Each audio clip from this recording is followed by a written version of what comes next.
And we should be live. I'm just gonna give it a minute until I can see that you are indeed in the chat. Welcome everyone. We've got about 10 minutes before to start. We're just waiting for everyone to connect. And yes, I can see the number, so we should be live. Let me know in the chat that you can hear me properly.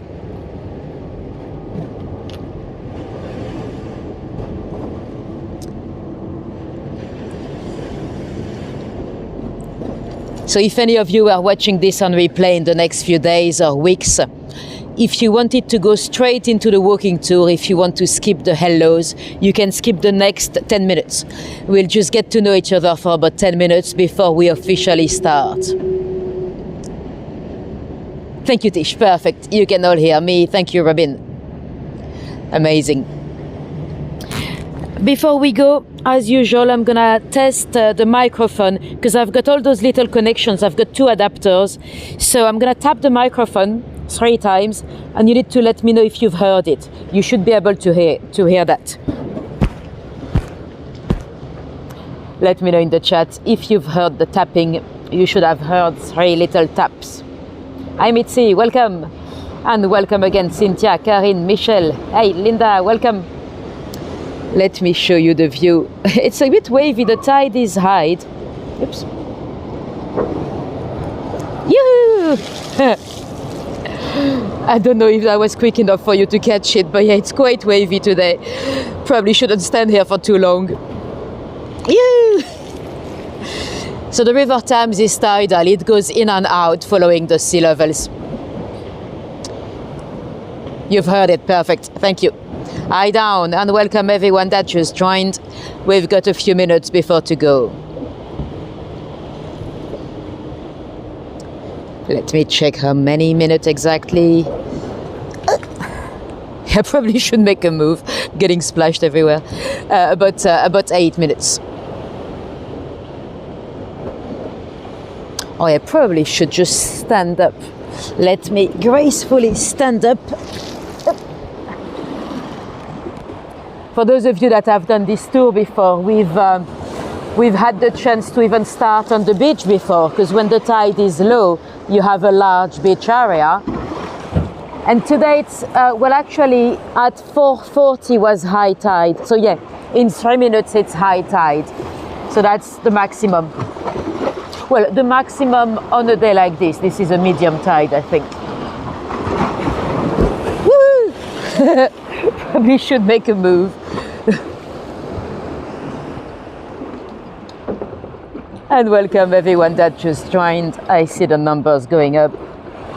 We still have a few minutes before to go. We're just waiting for everyone to connect.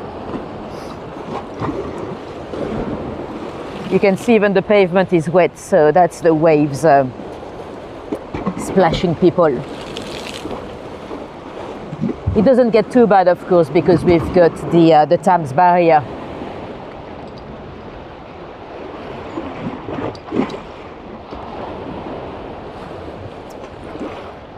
And the sun is setting on the other side. Yeah, beautiful sky. It's been a beautiful day. It's a bit cold, but it's not grey or anything.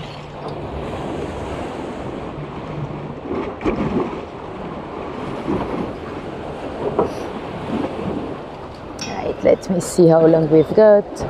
6 minutes to go.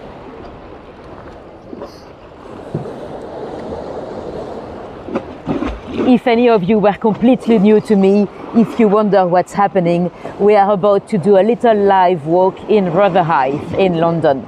So we are live. If you're watching this on replay in the next few days or weeks and you wonder how to join the live, it's more fun live because you can interact in the chat and all that. The best way to get the live it's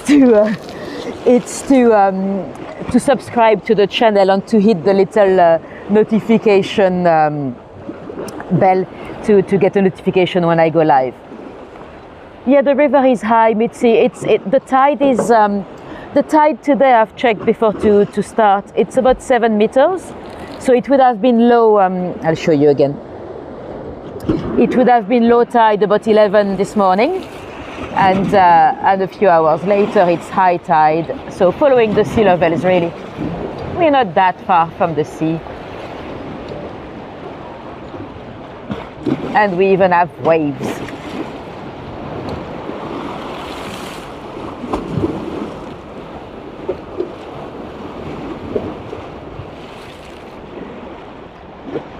You're not settling well in the life in Australia.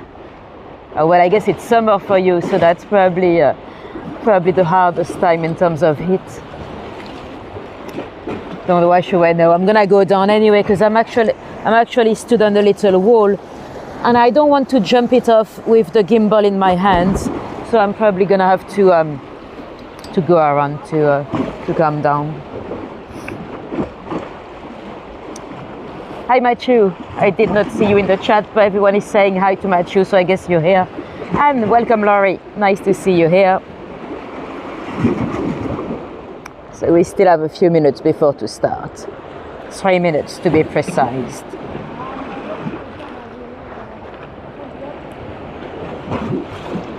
For those of you that have done this tour last year, see this boat is often standing in the sand, you know, because when the tide is low you can go on the beach and you can search in the mud, and when the tide is high, no beach at all.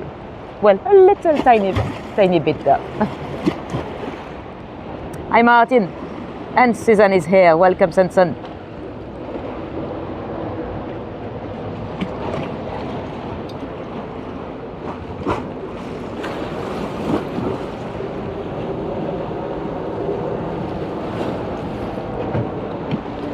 And welcome Emma.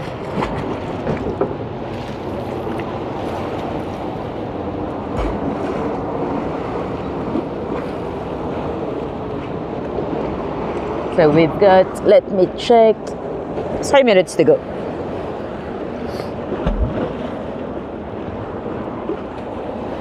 And you know what, I'm gonna try to go down before it's officially time to start, because I've got to go around this little bit here to find the stairs. So hang around with me. It's, I'll show you. It's just a little bit skinny, so we've got to be careful.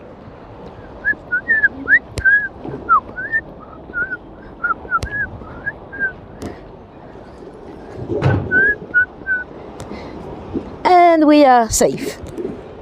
Right. Hi Danette, welcome. Oh, you've never seen the tide that high? Yeah, I think it's an average one today, but it's high tide. It's exactly 4:40 the high tide today.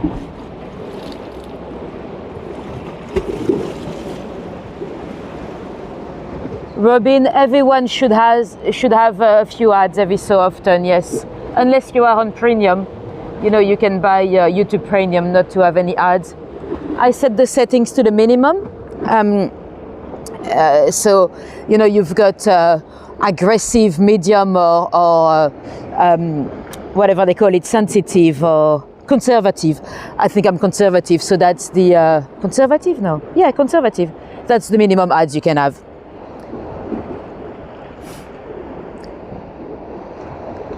I cannot really choose to have it not monetized at all, because then the YouTube algorithm wouldn't show it to anyone, because the you know, they need to make money clearly. So yeah, if it was up to me, I wouldn't bother you through the tour with those ads, but sadly we've got to. Right, let's see what time it is. We've got 1 minute to go. So 1 minute before we officially get started. Hi Colin.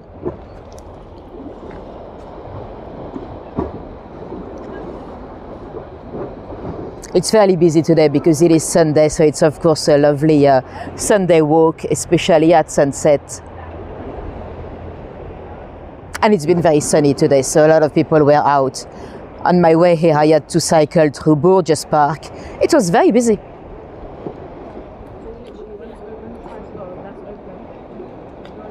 Okay, good, good, Robin.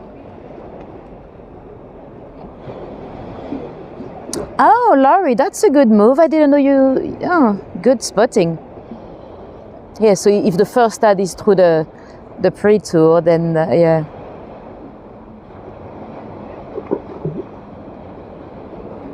Yeah, we never know for sure with those YouTube algorithms and stuff, but that's a good try at least. Right, let's see if it is time to go. Yes, it is officially 4:45 p.m. UK time, so let's get going. If anyone was completely new to me, I'm Natalie, you're very welcome. And without further ado, let's flip this camera around and let's go. So we are in Rotherhithe. Rotherhithe, it used to be called Redcliffe at the time of Samuel Pepys and all that. And today we are here to talk about the Mayflower and the Pilgrims and much more. And as we just mentioned, when the tide is low, you have a large beach area over here. And when the tide is low, sometimes you see people searching in the mud. They are known as mudlarks because London is so old, you can still find some Roman coins or potteries or any items or jewelry or whatever. So it's a very popular hobby. And one of the most common items to find, I'll show you over here. It's not valuable, but it is about 400 years old. I'll put it down here. It is this. Some of you might have seen this before. That should be able to stand. There you go. It is part of a clay pipe. So that's, we're missing the little bowl here. It's not valuable. They are all over the riverfront. Do you have degrees of snowflake on your hat? No, I don't think they're snowflakes. No. Hi, Tina. So yeah, the little bowl would be there, and they'll be already loaded with tobacco. They were called penny smokes because you had those little kids all over the riverfront and all over London, really selling those penny smokes. They'll smoke them and then they'll discard them in the river. And because of course, a lot of those ships, you are not really meant to be smoking on deck, you know, because of the canvas and everything. So they are all over the riverfront, but it is about 400 years old, so it probably dates back to the time of our pilgrims. So that's quite cool to see that we can still have some objects from that time. Now, I choose this location to tell you about the Mayflower because it's the boat itself departed from here. But to tell you about the Mayflower, we need to jump back at the very beginning of the 17th century. At the time, you know, religion was not an option. Everyone had to go to church, and not only did they have to go to church, but you didn't choose your church, you'd have to go to your parish church. And some people refused to go. We might have spoken about that when we talked about the Guy Fawkes conspirators, you know, those Catholics that wanted to blow up Parliament. So the church had already been reformed, so the country was already Protestant. But some believe that the Reformation had not gone far enough. Some people known as the Puritans.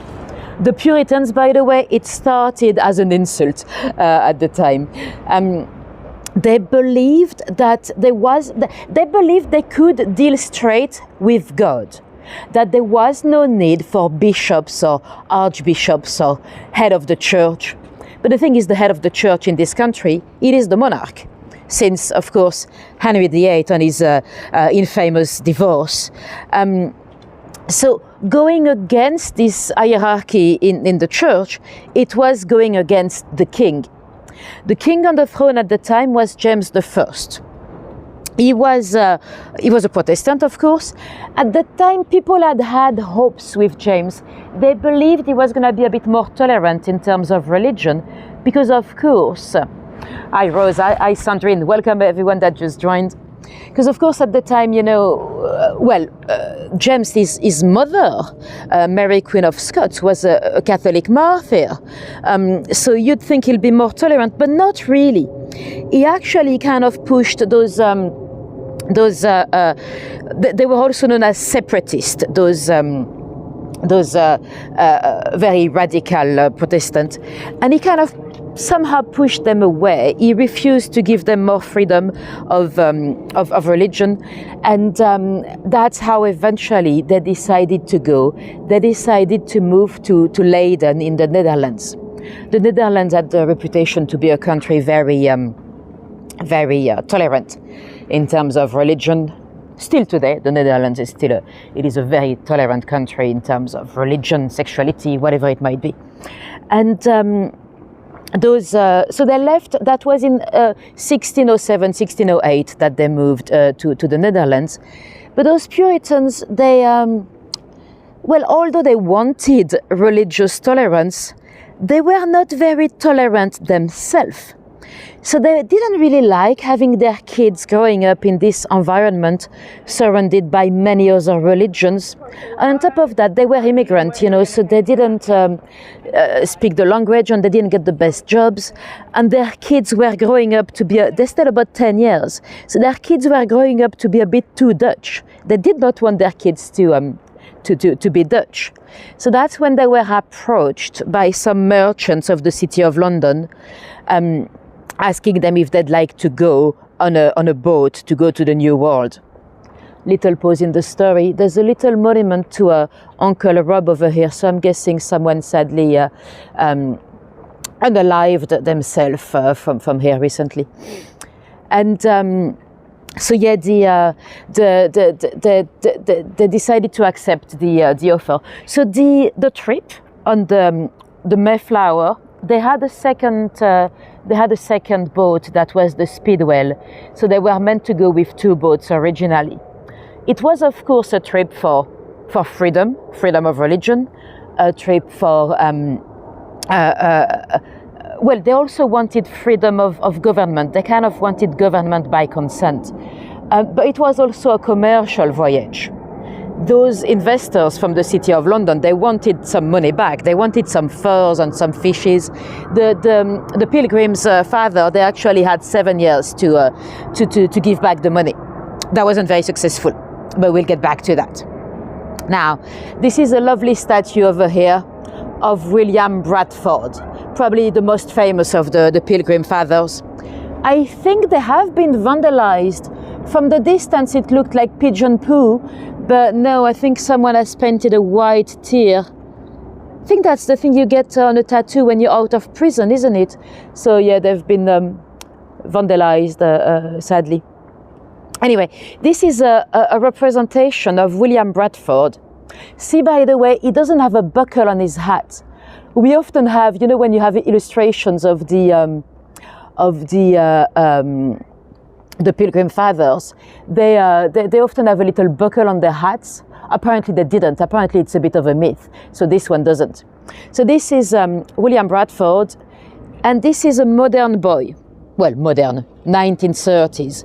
So this represents William Bradford being shocked at what America has become.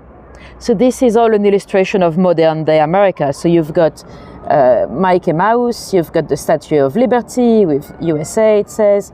You've got a spaceship somewhere. You've got a modern car at the bottom. You have, here's the Mayflower there. There's more on the other side. I'll show you down here. So it's like a comic of you've got Native Americans there. And another Mickey Mouse. Oh, and the Pilgrims are there. So that's quite a cool representation of Bradford and with his little colony and him coming into the future and realizing what America has become. He's got in his back pocket an A to Z of navigation, a lobster to symbolize all the food that they got, a cross of course, and this is a Native American totem to represent the differences in religion. So that's quite a cool quite a cool representation. Anyway, let's go inland.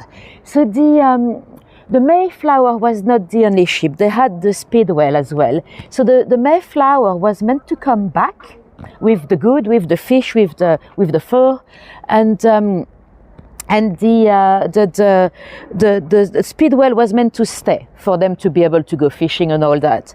But sadly, very quickly, as they left the Netherlands, the Speedwell started leaking water. And they stopped. So they stopped to meet to get the others from Southampton, and then they actually went a bit further, all the way to Plymouth, England. When eventually they had to get rid of the Speedwell because it was just leaking. So they actually left all cramped together on one boat, the Mayflower. It was really busy down there. To give you an idea, they had for each passenger a space of approximately 6 feet by 3 feet, so like a coffin, really.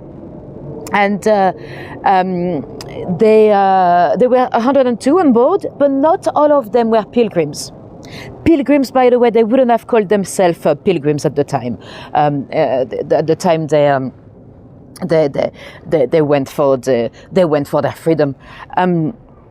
There were approximately half of them only that were going for religious motives. You also had the strangers. They called them the strangers. So some people just going for the adventure on the commercial side of the voyage, and you had a lot of staff, a lot of crew members. The crew members, most of them came. Oh, I've lost you for half a sec, but I think we should be back. So how would you call your baby if it was... Let me know in the chat when we are back. I didn't have any problems on that side before. Interesting.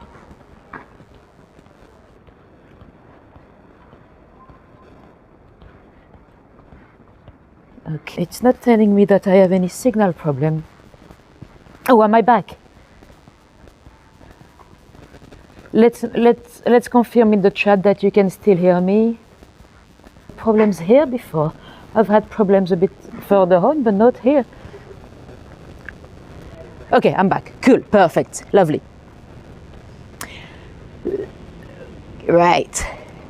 So yeah, I was just saying that there was one baby that was born on board of the Mayflower, and they called him Oceanus, so that's quite cool.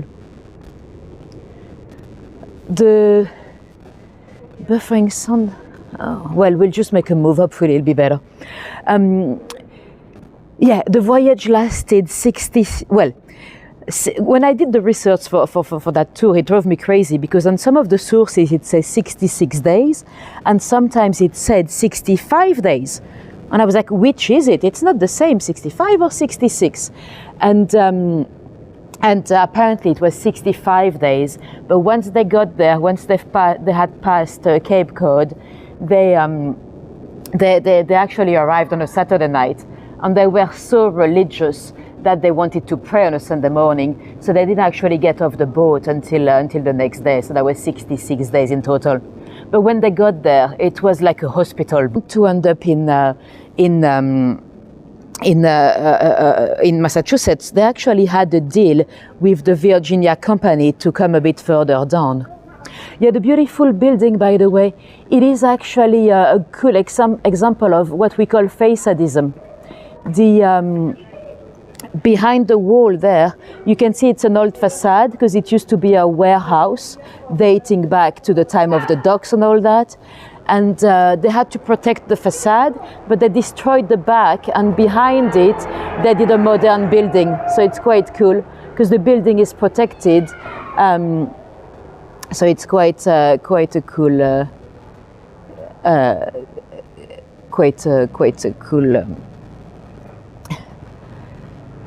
Anyway, I don't know why everyone is saying hi again, just because I'm back. Oh, is the chat going funny? Anyway, let's go down that side. Hopefully the signal is going to be better. So yeah, they had a deal with the so the Virgin. When I say Virginia, don't imagine Virginia today. The Virginia Company was in charge of much more land. What happened is basically James I, he had outsourced his colonialism.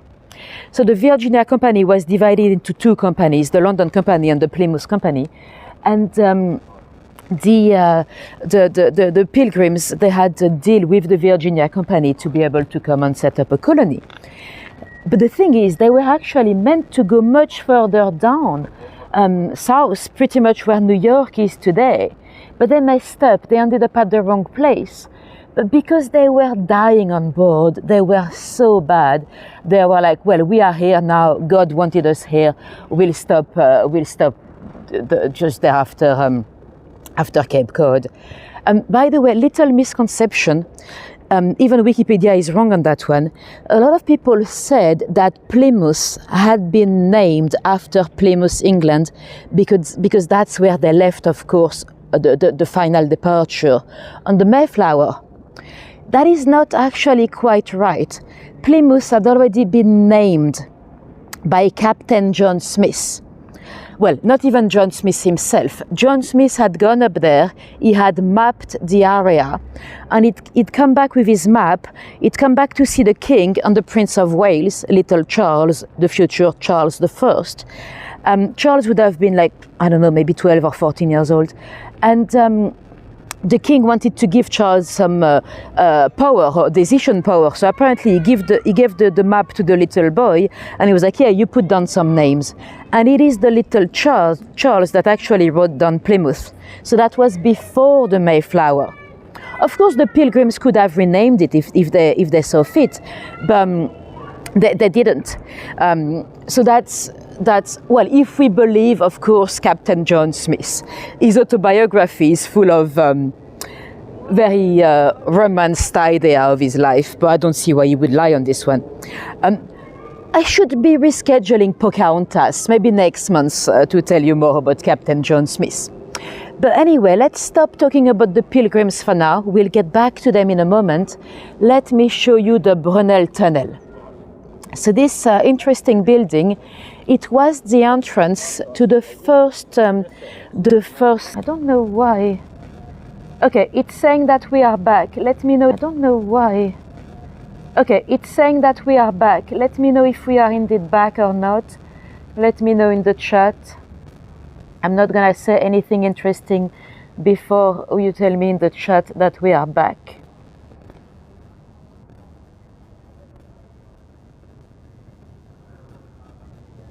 Okay, I'll just make a move then. Fine now, okay, perfect, good. So I'll stay here for a bit then.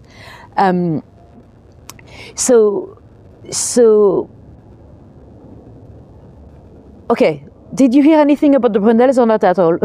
So I was saying that the tunnel, it's Mark Brunel, so Mark Isambard Brunel and Isambard Kingdom Brunel that, is it frozen again? So they were two engineers. Okay, we're back. Cool. Getting confused now because some messages are a bit delayed sometimes. So yeah, cool benches. Those are two of the bridges that have been designed by Brunel's son. So Isambard Kingdom Brunel. So this is the Hangover Bridge in Charing Cross. And this one is the Royal Albert Bridge. So those are two of the accomplishments of Brunel's son. So to come back to Brunel Daddy, he was actually a French refugee. He was a French architect, and he was very loyal to his king at the time of the French Revolution. So he was very loyal to the king at a time when the French started to believe that the kings and queens, they looked much better without a head. So that's why he had to leave France as a refugee, and he came here. He married an English girl, and that's how he took the challenge of building a tunnel under the Thames. It had never been done before. It was a crazy project. I mean, imagine, we're talking nearly 200 years ago now. Brunel Daddy had been inspired by woodworms. Yes, you've heard this right, woodworms. So basically, under the river, and it was again. Oh, I'm sorry, I don't know what's happening.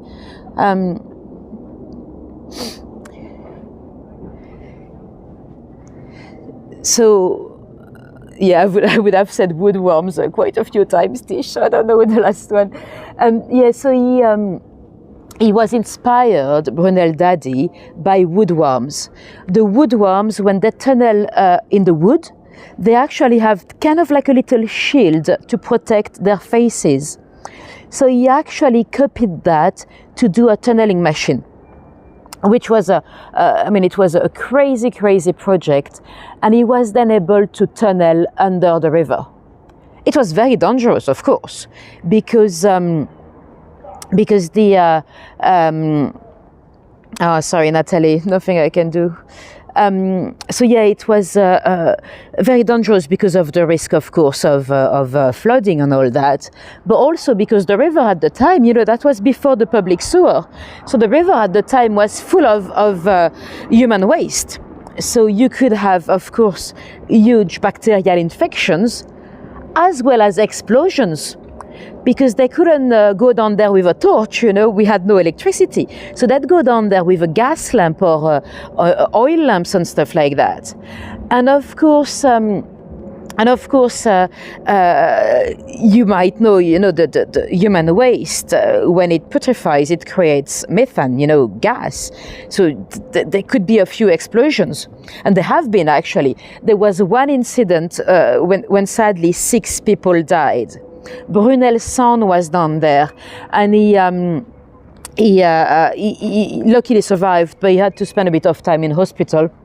Apparently, when he was in hospital, that's when he heard about a little competition that happened in Bristol, and that's how he designed the Clifton suspension bridge in Bristol. And they ran out of money. They had some investment from the Duke of Wellington, actually, but they ran out of money. So would you believe, to get some more money, they were charging people. Normal people could come, they'll pay a shilling to go down and see the work. So you'd pay a shilling to go down a crab-infested tunnel as a touristy attraction.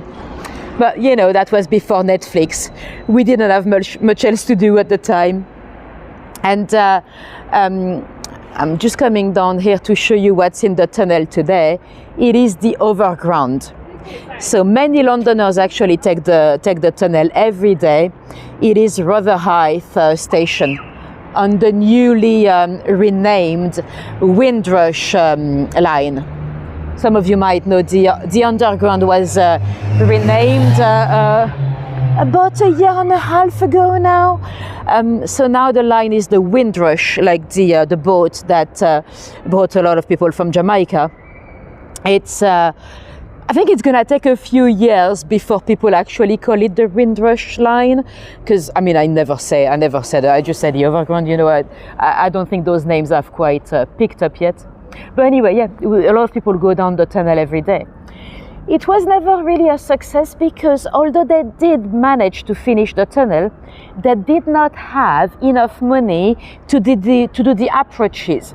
If you wanted to go down the tunnel with a horse, well, they couldn't go downstairs, so you needed those longer approaches, because originally they wanted the tunnel to be able to bring some cargo on horses, on horse and carriages, because you didn't have any more bridges, after the London Bridge. But because they couldn't have those horses, it wasn't usually successful, and it became a bit of a touristy attraction, really. The people would go down the tunnel. You'd have a lot of people down selling some souvenirs, like little vouchers saying, "I've made it through the tunnel." You'd have a lot of any type of souvenirs, really. There was a guy down there that was selling handkerchiefs. And one day, apparently Queen Victoria came down. Of course, she also wanted to see the tunnel, right? And there was a bit of a puddle on the floor. So the guy with the handkerchief, he actually laid down all his handkerchief on the floor so the Queen didn't have to put her feet in the water. And apparently, after the Queen had gone, he sold those handkerchiefs from premium price, saying that the Queen had stepped on them. And it was free, so you could go down for free. It would take you about 15 minutes. A lot of people would do it quite quickly because they were scared. So when you bought a souvenir, that meant that you were not scared, you spent time down the tunnel. And, well, at daytime it was very busy, but it was open 24/7. And it became a bit of a disreputable area, let's say. There were a lot of sex workers, and not only ladies. It became a gay cruising site. That's why it became known as the Hades Hotel, because it was, all over history we had many different gay cruising sites. Whether we're comfortable with the idea or not, they were there, they happened. It used to be, for example, St. James's Park, and in Victorian times, the tunnel was used a lot for that type of things. And now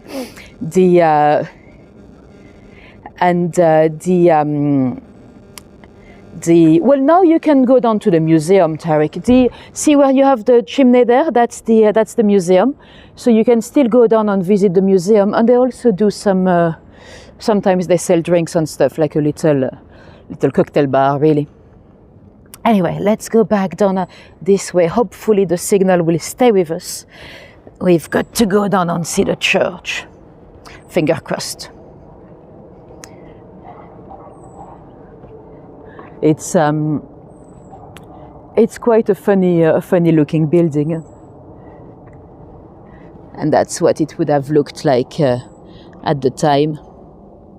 So of course it was quite dark. I mean, it's not like if you had windows and you could see the fish like an aquarium.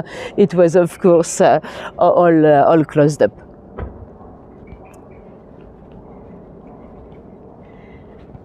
And you still have some kind of machinery here to illustrate all that.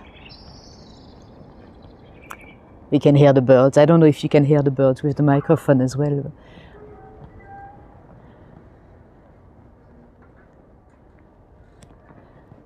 Anyway, let's go towards the Mayflower Pub. So there's a lovely little pub here. Do we have anyone in the chat today that can claim straight descendants from the Pilgrims fathers? Did you ever check your genealogy? I think it's about 35 million of Americans today, but in the pub, in the Mayflower, if you can claim if you can claim to be a straight descendant of the Pilgrim fathers, they actually have a little book. Now this is the pub. It's a beautiful pub. It is well, allegedly, it's probably not true, but some say that when the book really, but yeah, beautiful pub. They have a little sign inside that says, unattended children will be sold to the workhouse. And so yeah, if you happen to be a straight descendant of the Pilgrim Fathers, you should come and sign the book when you come to London. Now, back to the Mayflower. So the captain, Christopher Jones, he was from here, from Rotherhithe, and this would have been his parish church. He married in the church, actually, and he took the job. So the Mayflower, the boat was not new. The Mayflower used to go down to France, to La Rochelle and Bordeaux. It was in the wine trade, so it used to come back to London loaded with a lot of French wines. And we don't really know why Christopher Jones decided to take this mission. And the rector of the parish church here had the reputation to be a little bit in favor of the the Puritans. So he could have been somehow a little bit religiously motivated as well, but we don't think so. We think it's mainly a commercial experience for him. And the Mayflower was meant to come back. Well, it did eventually, but it took a while, because of course, when they finally arrived in Massachusetts, the people on board were dying. They had had a terrible experience through the voyage. A lot of people were dying, and it actually took them 3 months to build a settlement, to build some homes and all that. So the boat itself, they couldn't come back because the ladies and the kids, they were on board all day. They actually slept on the boat for a few weeks. So eventually, months later, Christopher Jones was able to come back. So he came back here to Rotherhithe, and he went back into the wine trade for about a year and a half, and then he died here. He was buried here in the little churchyard. We don't know the exact location of the grave today, but I'll show you the monument, the modern monument to him. Now let's get back to our pilgrims. So when they arrived in the New World, they actually struggled with food. Luckily, they actually found some seeds, corn seeds from Native Americans that had hidden them there. And they really, really struggled. They were very lucky to find two local people, Native Americans. The local community there, they were called the Wampanoag. There were two, one called Squanto and one called Somerset. They spoke English, would you believe, because they had been captured by Captain John Smith years earlier. And they actually allied with the British settlers, because the Wampanoag, they had been ravaged by some kind of plague. We don't know what exactly. I think people believed it had been smallpox for a while, but it's not too sure anymore. It's very probably some bacteria that was brought by John Smith and his men. You know, their immune system was not used to those European diseases, but we don't know for sure exactly what. There's a little monument here to Christopher Jones and the Mayflower. The church is very proud of their heritage with Christopher. They have a chalice, actually, a glass that has allegedly been given by Christopher Jones. Anyway, so those poor Wampanoag, they had been ravaged by a plague, so they were in a position of vulnerability with their enemies, you know, other tribes. So they decided to come and ally with the settlers, so together they'll be stronger. And they actually taught them how to grow the corn and all those crops they had in the New World. So that was a huge help with. That was just a huge help for those settlers. You know, the Mayflower story, it's a Native American story, it's a Dutch story, it's an English story, and it's become one of the founding stories of America. But really, that wasn't the first settlement. The first one was Jamestown, with Captain John Smith and Pocahontas and all that. But that one didn't go down very well. I'll probably tell you a bit more about Jamestown if we do Pocahontas again soon. So really, it was much better to use the story of the Mayflower, because it's just a nicer story, really. And of course, so this is the monument, by the way, for Christopher Jones, the captain. And of course, you might know that eventually the settlers and the Wampanoag, they had a little dinner that became Thanksgiving. It really was probably not as big as we'd imagine. They wouldn't have had turkey, by the way. Turkey was starvation food for the Wampanoag. They probably would have had different meat, but not turkey at the time. And that was potentially even inspired by a little Dutch dinner tradition as well. Anyway, a lovely monument. It's probably not on the exact site of the grave, but yeah, the lighting makes it quite cool. Anyway, before it gets too dark, let me move on to a different story. Let me show you the grave of Princely Boo. Princely Boo, also known as the Black Prince.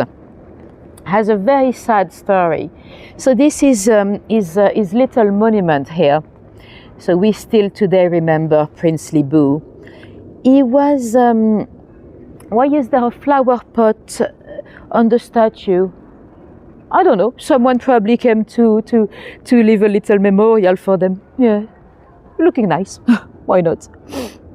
So yeah, the Princely Boo was he was from the Palau Island. It is it's in it's in Oceania, it's in the Pacific, south of the Philippines. In I think it's in the 1780s, 1784, I think it was, to be precise. There was a boat from the East India Company. Let's not get into the East India Company today, but the British sailors that was wrecked just off the island. The ship was almost completely destroyed. The captain was Captain Wilson, and they actually had to stop in this little island. Luckily, the local inhabitants in the Pillow Island, they were very welcoming, and the English sailors actually spent a few months there rebuilding a ship, almost completely rebuilding one from scratch. If you don't see well in the dark, yes, this is a little slide here. So you've got a kid's slide in the middle of a graveyard. So that's quite cool. And you know, as they spent months on the island building their ship, the little prince, Princely Boo, he would have been 19 at the time. He was fascinated by those English sailors and seamen, and he just wanted to get to know them, to understand their country. He was just fascinated, and eventually, when the ship was built, little Princely Boo decided to ask his dad if maybe he could come to England with Captain Wilson, and his dad said yes. At the time, it would have been a huge voyage. I mean, going to a completely different continent you've never heard of, knowing that you couldn't send a letter or anything, But little Princely Boo came. He followed Captain Wilson. So they moved here he moved here to Rotherhithe, where he went to school. Wilson had him at his place. And little Princely Boo, he was also known as the Black Prince because of his skin color, not like the Black Prince in Plantagenet time. The Princely Boo literally charmed British society. They loved him. And very sadly, he died 6 months later here in Rotherhithe. So the East India Company, they actually did a grave for him. And he never saw his dad again. His dad probably didn't hear about his death for many, many years. And he's still very much today loved by people from the Palau Island. When they came for the Olympics in 2012, the Olympic teams, some of them came here to his grave to pay homage to Princely Boo. So quite a sad story. Yeah. Anyway, let's go to see the mortuary and all that. So because we have a graveyard, of course we had some body snatchers. If you followed my tours before, I'm sure you know what the body snatchers are. If you don't, in the 1800s and even late 1700s, there was a huge demand for human bodies, for the anatomist, for the science. And a lot of people were stealing those newly buried bodies from the cemetery to sell them to the anatomist. So that's why those graveyards were often the site of crimes. So that's why you needed a watch house. But before we take a look at the watch house, let's take a look at those two little characters up there. They are blue coat children. When you see those little blue coat statues, it signifies that it was a charity school. That was a charity school for the sons and daughters of the sailors, basically. Very often they have yellow socks as well, because the socks were dyed with saffron and onion to push the rats away, would you believe? We still have quite a few locations in London where you have those blue coat children. And this little building here, it's a cafe today. It's still called the Watch House today. Lovely little place. But that's where you had those men, of course, watching out for the body snatchers. Not only for the body snatchers, they'll watch out for any crimes really, but the body snatchers at night were quite productive in the area. Those watchmen, so that was before the creation of the Metropolitan Police. That was, this one I think it's 1829, when the Met Police, 1821, when the Met Police is 1829. And there were two types of watchmen. Some of them were wearing dark blue, so they'll be very discreet, they'll wait for you to do the crime to catch you. Then they'll put you in the basement. They had a little lockup in the basement. And some of them would wear bright yellow things to be very visible and stop you from committing the crime. Some say that's still why we have the Metropolitan Police today dressed in these same colors. And this beautiful building here, that was a wharf, a warehouse, where they'll stock the grains or the goods that did not pay their taxes yet. So if you didn't pay your taxes, the goods would be rotting in there for many months. And by the way, the term wharf, do not let anyone tell you that it stands for, some people say it's, how do you call them? Acronym? No, acronym. Yeah. Some people say it's an acronym for warehouses along the riverfront. That is not true. Wharf is an old, it's an old Saxon term, so it's not an acronym. Anyway, the little watch house is there because the graveyard is a bit larger. So let's go into the graveyard to see the mortuary. So there is. Most of the graves have been removed, of course, to make it a little park, but some are still there. They've been pushed along the wall. We talked about that in some of my tours. They don't want to leave graves in the middle because if they are unstable, if they fell on a kid, that could hurt them very badly or kill them.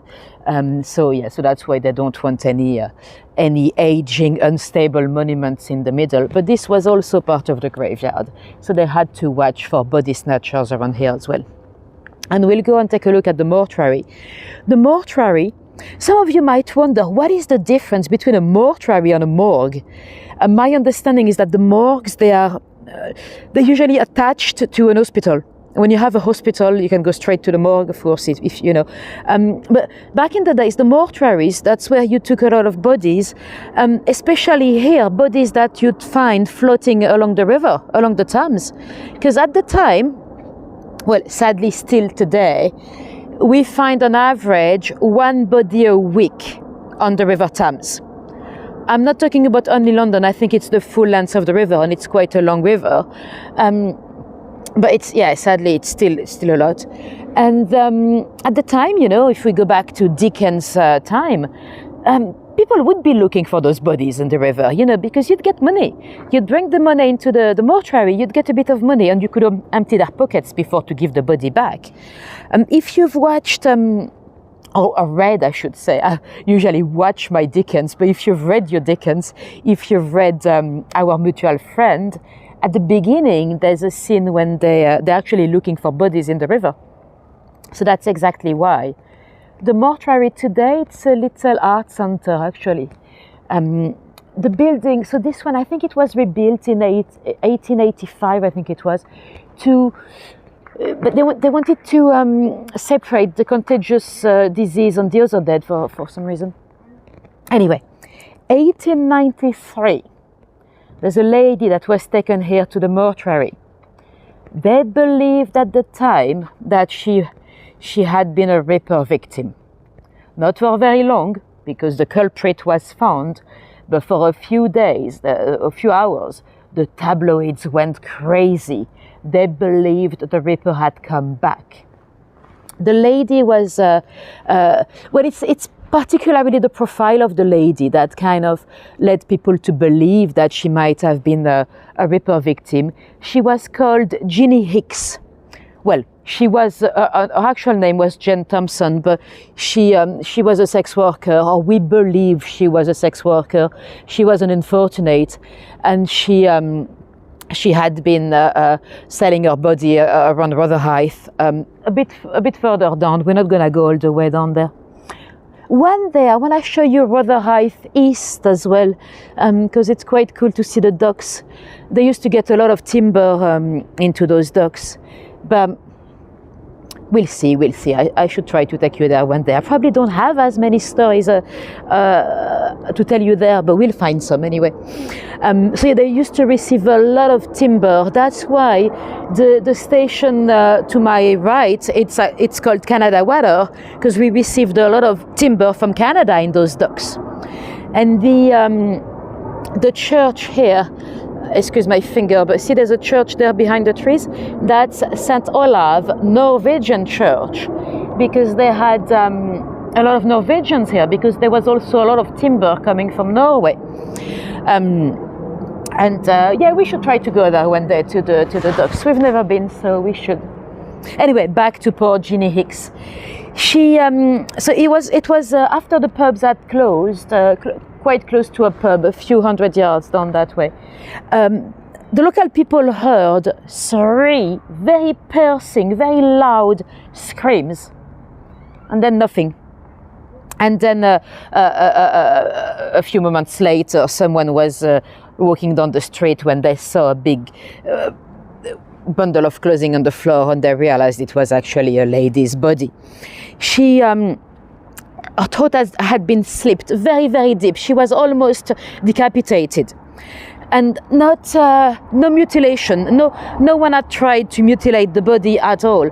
But because we are only 5 years after the Ripper murders, and the profile of the victim was quite similar. She was an unfortunate, she was in her late 40s. Well, they believed her to be in her late 40s. She was actually early 50s. And the police actually reacted very, very strongly and very quickly. Like straight away, they closed the docks. Anyone going to the docks had to explain themselves. Every vessel was checked. All the staff were checked, whether they were on the vessel or not. And there had been some eyewitnesses that had seen Jeannie talking to one man and one woman in a pub, the Jolly Gardner pub. It doesn't exist anymore today, but it was behind me. And they came across some witnesses that could describe the man, and they said he might have been Italian. First, they arrested the wrong Italian man, and then eventually they heard that there was another Italian man that had fled to Sunderland, next to Newcastle. He was trying to board another ship going back down to Italy. He had actually told this captain, I need to escape because I hurt a lady with a razor. Never said he killed her, but that was enough, And his captain actually at first helped him. He took him to King's Cross and he gave him a bit of money for a train ticket to go up to Sunderland. But of course the captain did not have an idea at the time of what he had really done to the lady. The man was caught. He was caught in Sunderland. He fairly quickly confessed. He was very young. He was 20 years old. His name was Carlo. Andrea Scotti di Carlo, I think it was. He was meant to hang at first. He was tried at the Old Bailey, but he was reprieved. He claimed that the lady had infuriated him because she stole from him. Probably not true, but then they actually sent him to penal servitude. So it was not a Jack the Ripper fear for very long, because it basically took a day to arrest him. But that very morning, all the newspapers were full of, oh, you are in Sunderland. I was there a couple of years ago when I went to Newcastle. We went down to Sunderland for a day. Anyway, I'm not gonna go down that street because the signal might drop. But you see those little, today they're balconies, but they were actually little platforms to roll the barrels. So when you had those docks, those were warehouses, and you had barrels for everything at the time. Barrels of brandy, barrels of gunpowder, barrels of anything. So they'll be rolling the barrels on those platforms. Anyway, let's go back to the riverfront. There are some modern buildings around here as well, because it's been bombed quite a lot through the Second World War. But let's go and take a look at the river. On the other side of the river there, you've got execution docks and a beautiful view on the Shard, on the Tower Bridge. Execution docks, that's where they used to hang the pirates. The pirates were dealt with by the Admiralty. The Admiralty didn't have any land, so they'll deal with the pirates at sea, or whatever was closer to the sea, the River Thames. And they'll wait for the tide to be out. So you'd have like a large beach area. That's where they placed the gallows and they hang the pirates. And then they would leave them there to hang for 3 tides to come in and out to metaphorically wash their bodies from their sins. And it was again a big event, you know. People would come on a boat on the river, or people would come with telescopes, or they'll be on this side as well with telescopes to see the action. So again, a big party. It's a lovely view at this time. It looks even better on camera than it looks in real life, because the fun captures a bit more of the light. Anyway, this part, see, those are fairly new built, because sadly it was all bombed through the Second World War. But before the bombing, and even after the bombing, some buildings survived in the after the bombing. You had quite a few. Especially in the 60s, when it was already partially destroyed around here, but you had quite a few bohemian and famous people living here. One of them, I'm sure you've heard of, Tony Armstrong, the photographer, you know, that famously married Margaret, the Queen sisters.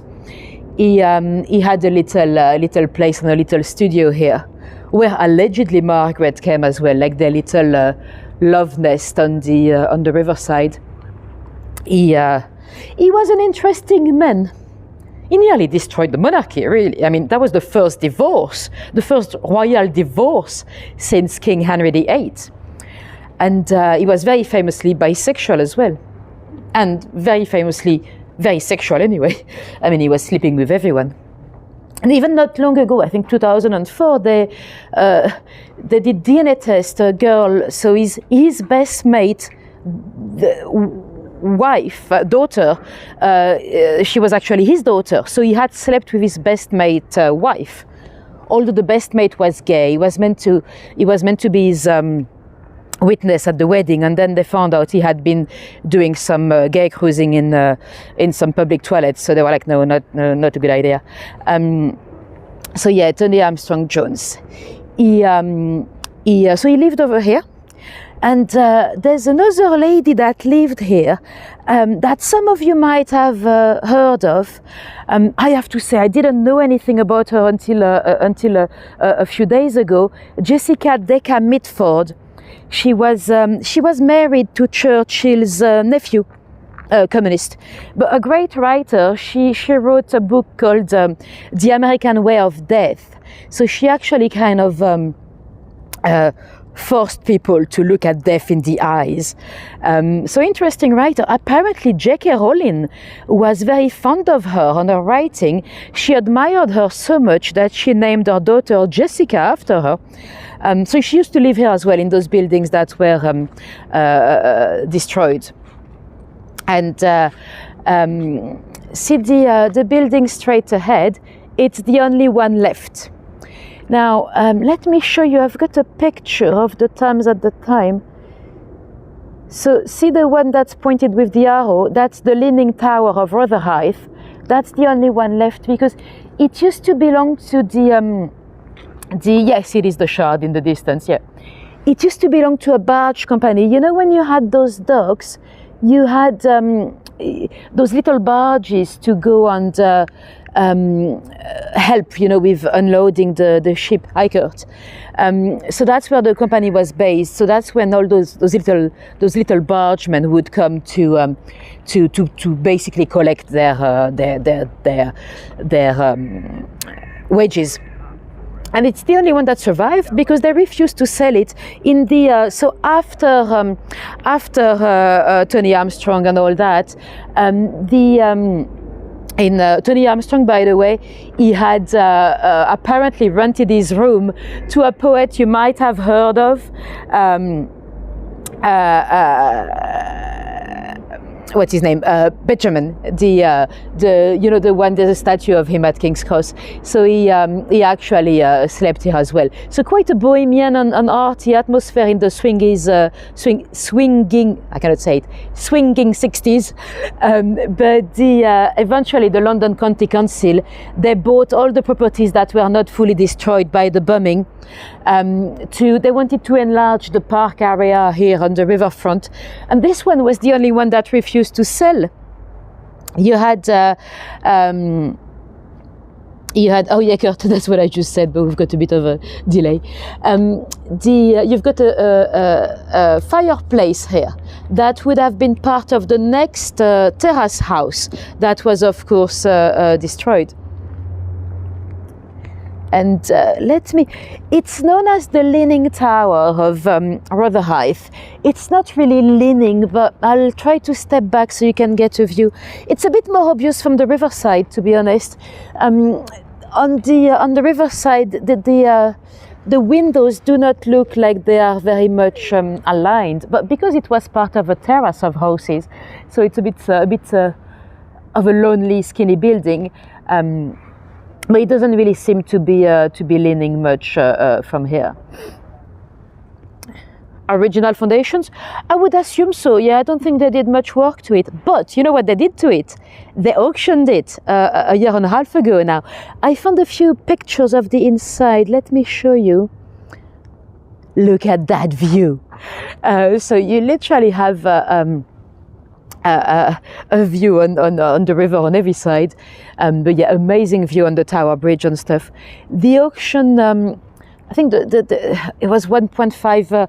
I don't know what price it finally sold for, but I think the recommendation was like 1.5 million. So quite a cool place to live. They don't have that many windows on this side, but you'd have to imagine that they were stuck to another building. Anyway, let's go back close to the river so you can see the river. Now there's a famous painting that was painted from around here. It's the Fighting Temeraire by Turner. He was said to be stood around here when he painted it. So the Temeraire, it is a boat coming back from Trafalgar, but apparently there's been a bit of artistic license taken by the artist, because apparently the Temeraire was very heavily damaged. You know, he had no mast anymore. He had been used as a prison boat for a few years. So Turner probably took a bit of liberty into the depiction. Is that, if you think that painting looks familiar and you've not actually been to the National Galleries, it's probably because you've seen it on the £20 note. There's a representation of Turner, and you see the painting in the background. Now let's go and take a look at the pub, the Angel. Very cool pub that was once, well, this particular building, I think it's from the 1800s, but there have been a pub on this side for a very long time. It was once a place where allegedly Pips came for a drink, Captain Cook's as well. So quite a cool pub. They apparently still have some some those little loopholes to hide the goods, from the smugglers. And because of course at the time you had all those boats with all those goods that you could take a little bit of it for yourself without paying the taxes.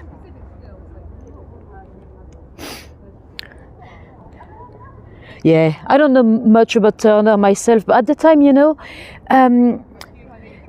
in art, I think he really elevated landscape painting, because at the time, they valued painting in terms of what you were painting. If you were painting historical scenes, that was top art. If you were painting landscape, it wasn't, and he really elevated the vision of landscape painting. Anyway, let me flip the camera around. There's a bit of, there's not much to see in the dark. Well, there's not much to see anyway. But this is the site of the ruins of a manor from the 14th century. It was built under Edward III, but it's more known for Henry IV that lived there at the end of his life when he probably suffered from leprosy. Well, we're not too sure with the diagnosis, but some even say syphilis, probably both, and epilepsy as well. But yeah, anyway, time for a last little sad story. I might have to get my torch out because it's a bit dark, we'll see. So this is the Saddler's Monument. So let's see if we can see him well enough, or if... oh, that's cool. So this is Dr. Salters. He was a local doctor that really did a lot for the local community. He was studying bacteria and stuff, so in terms of hygiene, he was a bit of a precursor. And he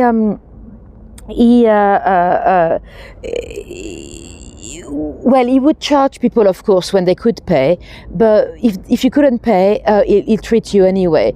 So he was almost like a precursor to the NHS, because we are at the beginning of the 20th century. At the time, Bermondsey was a bit of a slum.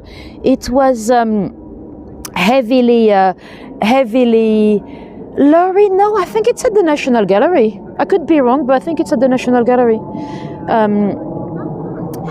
He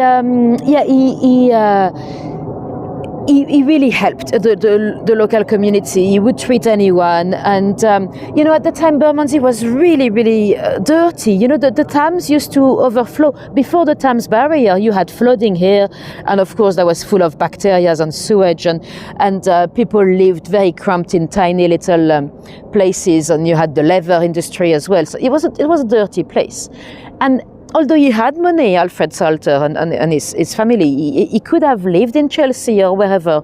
But no, they decided to live here with the local community that they were helping. And his wife, Ada, is there. Ada, amazing lady in her own right. She became the first mayor of London. No, thank you, Kurt. She was... into helping the community as well. She planted hundreds of trees in Bermondsey to make the place a bit greener.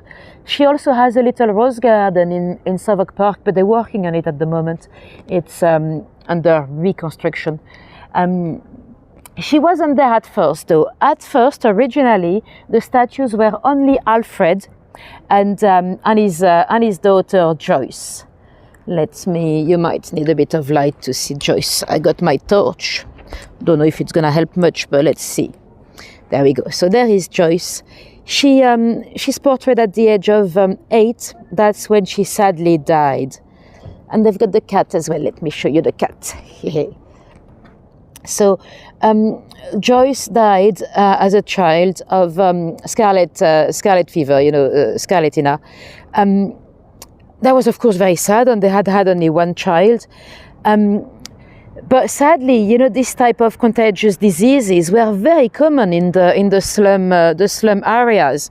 And then you'd think that Dr. Salters and Ada would move away because they could afford, of course, to live in Chelsea or anywhere else. But no, that despite this horrible tragedy, they decided to stay here and help the local community. So amazing couple. Originally, you had only Dr. Salters. Let me show you the original statue, because Dr. Salters was actually waving. And you can see Alfred is no longer waving today. He's holding his cane. That's because he was actually stolen. I think it's 2011, the statue disappeared, it went missing. Let me show you a photo of the actual Dr. Salter. Oh, and I've got Ada as well, I don't want to forget Ada. The statue was stolen. The local council, they actually offered a reward on whoever would bring back the statue. And I don't know how much money you can make by selling this type of bronze, you know, but it was very probably stolen to melt the bronze and make money out of it. No one brought the statue back despite a reward. I think it was £1,000. And they asked for a quote from the artist, Diane Gorvin, I think her name was. And she said, okay, I'll do another one for £100,000, but I'll do Ada as well. So she did Ada as well. So now you have the full family, and Alfred. So Dr. Salters is actually represented at the age of an older age, you know. So he was originally waving at his ghost or departed daughter, and they decided for some reason on the new statue to have him just looking at Joyce and not waving at her. Yeah, very sad story, but you know, stories of the past are often sad because they always die anyway. You know, when we talk about history, they're always gone. But now they have a great legacy. Anyway, that's gonna be the end of the tour. Let me know in the chat if you have any questions before we go. So we'll stop here for today, but if you kept going, you'd have Cherry Garden just there where William Pepys used to go, and you'd have Jacob Island. That's where Bill Syke in Oliver Twist famously lost his life at the end of the book. It used to be a slum as well. Now it's very nice, full of beautiful flat into former warehouses. We should go one day as well. And then if you kept going, of course, you end up by the Tower Bridge. Thanks ever so much. Thanks, Linda. Thanks everyone for coming tonight. If you want to see a bit more of me, next Sunday we're heading to Pimlico on Belgravia. So that's a late one. It'll be, I think, 9:30 p.m. UK time. Oh, you visited the memorial when you came here? That's cool. You love the old building? Fantastic. So if you guys wanted to see a bit more of me, let me move back into the light so you can see a bit more of my face. If you want to, well, first, if any of you were completely new to me, if you've made it that far into the video, if you've watched an hour and 20 minutes of me, you might want to consider subscribing. If you want to see the lives, it's better to subscribe because you get more chances of seeing it on your feed or being actually notified. This way you don't miss the actual live, because a lot of people watch them later on. It's nice as well, but it's more fun to be in the live and to be able to interact in the chat. And so yeah, if you were completely new to me, you're very welcome, and I hope you'll be back. And yeah, next week Belgravia. And the week after, we're going back to the East End, so we'll do Jack the Ripper again. So make sure you stay tuned to check any new tour I might be posting after that. I need to schedule Pocahontas again. We need to go back to Gravesend at some point. Anyway, thank you guys. Have a great evening or a great morning, whatever time it is for you, wherever you are in the world. And I'll see you soon. Bye bye.